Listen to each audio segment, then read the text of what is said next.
नमस्कार दोस्तों, मैं केसी साहू सर आप सबका स्वागत करता हूं आपका ही अपना चैनल केसी सर के क्लासेस में। दोस्तों, आज हम कुछ करने के ऐसे प्रश्नों के बारे में हल करेंगे, ऐसे चर्चा करेंगे जिसको यदि आप नियम को जानते हैं तो आप उसको बहुत आसानी से हल कर पाएंगे, और यदि उसके नियम को आप नहीं जानते हैं तो वो गणित आपको कठिन लग सकता है।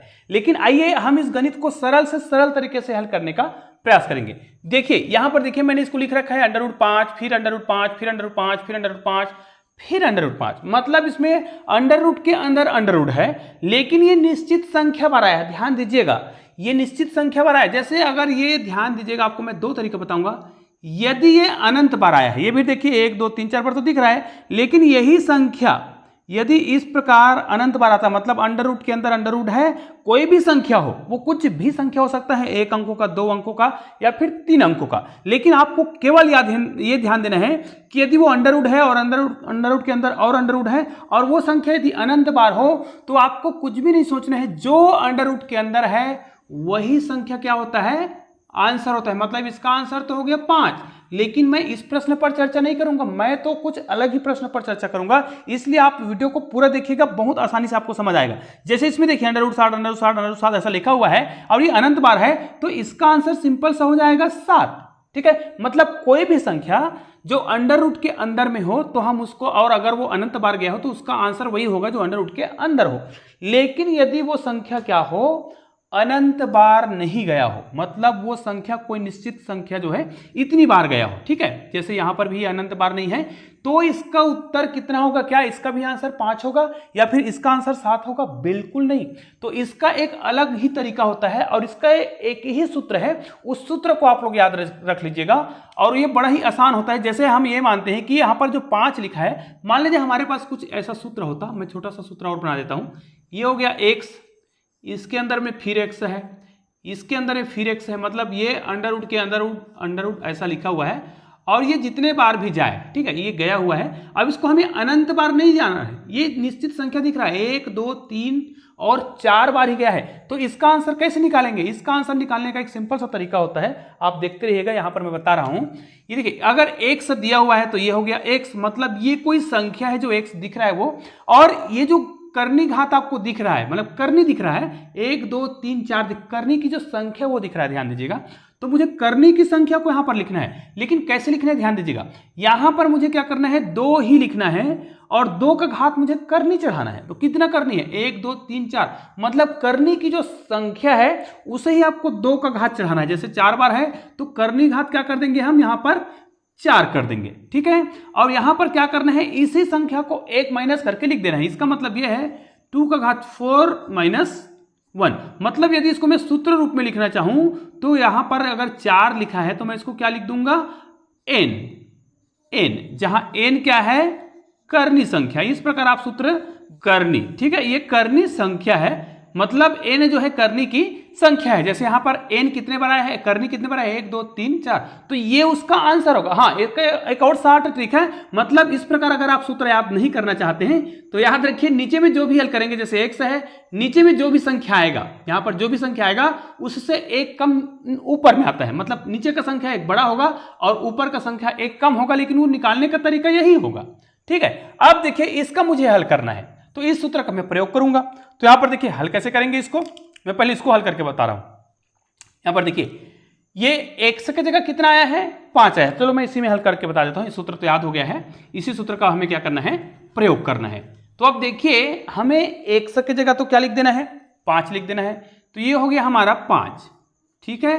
अब मैंने क्या बताया था, यहां पर 2 का घात मुझे चढ़ाना है, और 2 का घात मुझे कितना लिखना है, करनी जितने बार आया है, तो 1 2 3 4 और 5 बार आया है, तो यहां पर करनी का घात मतलब 2 का घात मुझे क्या करना है, करनी जितने बार आया मतलब 5 बार आया है। अब ऊपर में इसी संख्या को 1 माइनस करके लिख देना है। इसका मतलब 2 का घात 5 फिर करेंगे और -1 करेंगे, या फिर इसका 60 तरीका ये भी हो सकता है। ये देखिए, इसको तो मैं कोष्टक में ही लिख देता हूं, ठीक है। 5 का घात यहां पर देखिए 5, 2 का घात मुझे क्या करना है 5 बार, लेकिन 5 का ये पूरा घात आ रहा है भाई, लेकिन 2 का घात मुझे क्या करना है 5 बार, मतलब 2 का 5 बार गुना करूंगा तो 2 गुना 2 गुना 2 गुना 2 गुना 2, 2 दूनी 4, 4 दूनी 8, 8 दूनी 16, 16 दूनी 32, मतलब नीचे में क्या आ रहा है 32, और मैंने ऊपर की बात किया है, ऊपर में क्या होता है इससे कम है। देखो इनका मान क्या आएगा 32, 32 में घटाएंगे तो कितना आएगा 31। तो ये हो गया आपका आंसर, मतलब ऊपर की संख्या जो है वो नीचे से एक कम होता है।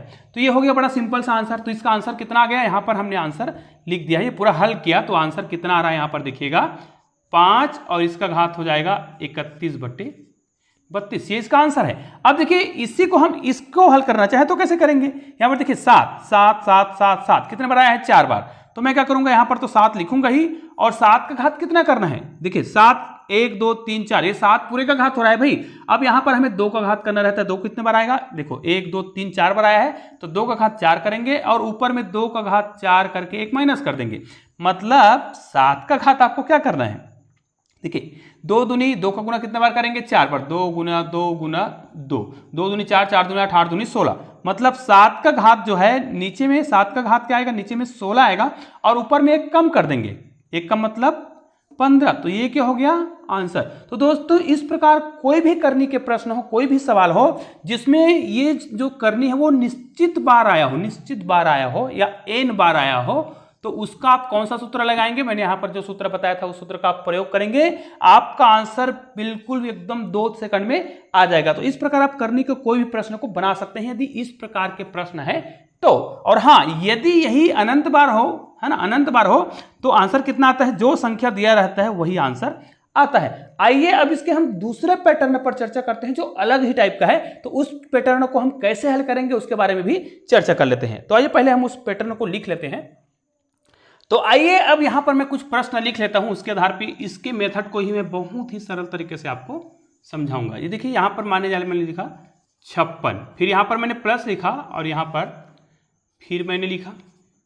इस प्रकार की कोई संख्या जो करनी के रूप में दिया हो और उसमें प्लस का निशान लगा हो, ठीक है, इस प्रकार आप देखिएगा, और ये करनी लगा ही है, उसके बाद इस प्रकार का निशान लगा हो और ये अनंत बार गया हो, यहां पर तो प्लस रहेगा और ये अनंत बार जब गया हो तो इसका हल कैसे होगा, इसका हल करने का तरीका क्या है। हाँ, ये प्रश्न इस प्रकार भी हो सकता है, ध्यान दीजिएगा। यहां पर मैं कुछ दूसरा संख्या ले लेता हूं, जैसे यहां पर 110, लेकिन यहां पर मैं माइनस का चिन्ह लिख रहा हूं, ठीक है, करनी तो रहेगा ही, लेकिन यहां पर मैं संख्या लिख रहा हूं 110, ये फिर माइनस लिख लिया और यहां पर फिर हम 110 लिखेंगे, फिर माइनस लिख लेंगे, इस प्रकार हम संख्या लिखेंगे। ये देखिए यहां पर हमने माइनस लिखा, अब ये भी क्या है, ये भी अगर क्या हो अनंत बार गया हो तो इसका हल कैसे करेंगे, ध्यान दीजिएगा। इस प्रकार के प्रश्नों को हल करने का बड़ा सिंपल सा तरीका होता है। एक तो हमको ये ध्यान देना है, हालांकि इसमें संख्या कुछ लिखा नहीं है, लेकिन हम ये मानते हैं कि इनके सामने कुछ नहीं लिखा है, मतलब क्या है, एक है, तो यहां पर भी देखिए कुछ नहीं है, मतलब इनके सामने एक है। अब हमें क्या करना है, यहां पर जो संख्या रहता है जितने का अंतर बनाना है, मतलब यहां पर कुछ भी नहीं लिखा मतलब एक है, तो ध्यान दीजिए इसको हमें 2 गुणनखंड के रूप में ऐसे तोड़ना है कि उनके बीच का अंतर कितना हो, 1 हो। तो देखो इसको मैं किस रूप में तोड़ सकता हूं, ध्यान दीजिए, इसका हम ट्रिक का प्रयोग कब करेंगे, जब ये अनंत बार गया हो तो। अब देखिए यहां पर क्या है, 56 आया है, तो इसको हम 2 ऐसे भागों में तोड़ेंगे जिनके बीच 1 का अंतर हो। तो यहां पर देखिए 8 गुणित 7 और 8 7 कितना होता है 56, तो ये देखिए ये 8 और 7 ही हमारे आंसर होंगे, मतलब जो इसका आंसर है वो तो या तो 8 होगा या फिर 7 होगा, ठीक है। लेकिन क्या ये हमारा आंसर हो गया, ध्यान दीजिएगा। इस प्रकार के प्रश्नों को हल करेंगे तो आपको 2 आंसर मिलेंगे, है ना, 2 गुणनखंड मिलेंगे, एक तो 8 मिलेगा और एक 7 मिलेगा। तो आपके प्रश्न में क्या पूछा गया है उसके आधार पे आपको उत्तर देना है। तो ध्यान दीजिए, अगर वो प्लस का साइन वाला है, जैसे प्लस चिन्ह वाला है, तो आपको क्या करना है, बड़ा जो संख्या है वो प्लस होगा और छोटा जो संख्या है वो क्या होगा, माइनस होगा, ये तय है। लेकिन यही प्रश्न यदि इस प्रकार हो जाए, ये माइनस में है, देखो अब इसमें भी अंतर 1 का लाना होगा, है ना। तो यहां पर देखिए 110 है, तो इसको मैं क्या करूंगा, 11 गुणित 10 में तोड़ूंगा, तो ये क्या हो जाएगा 110, मतलब इसमें भी 2 आंसर मिलने वाले हैं। तो ये भी आपको आंसर के रूप में क्या मिल रहा है, 11 और 10 मिल रहा है। लेकिन यहां पर देखिए इसमें निशान कौन सा लगा है, देखिए माइनस का चिन्ह लगा है, तो माइनस का चिन्ह लगा है तो हमारा आंसर कौन सा होगा, ध्यान दीजिए। इस प्रकार के प्रश्नों में जिसमें माइनस का चिन्ह लगा है तो जो बड़ा संख्या है वो माइनस होगा और जो छोटा संख्या होता है वो क्या होता है, प्लस होता है। तो इस प्रकार आप कोई भी प्रश्न को क्या कर सकते हैं, बना सकते हैं। बस आपको करने के कुछ नियम है, कुछ सूत्र है, वो आपको याद होने चाहिए। तो दोस्तों उम्मीद है ये छोटा सा वीडियो जरूर था, लेकिन ये बहुत ही उपयोगी वीडियो है। निश्चित रूप से इस वीडियो को आप अपने दोस्तों को शेयर जरूर करेंगे। और हाँ, बगल में 2 वीडियो दिखाई दे रहा है, उसको जरूर देखिएगा, बहुत ही शानदार वीडियो है। और चैनल को सब्सक्राइब नहीं किए हैं तो नीचे में आपको एक लोगो दिखाई दे रहा है, उस लोगो को क्लिक करके चैनल को सब्सक्राइब अवश्य कर लीजिएगा। तो दोस्तों मिलते हैं ऐसे ही बेहतरीन वीडियो के साथ, तब तक के लिए जय हिंद, जय भारत।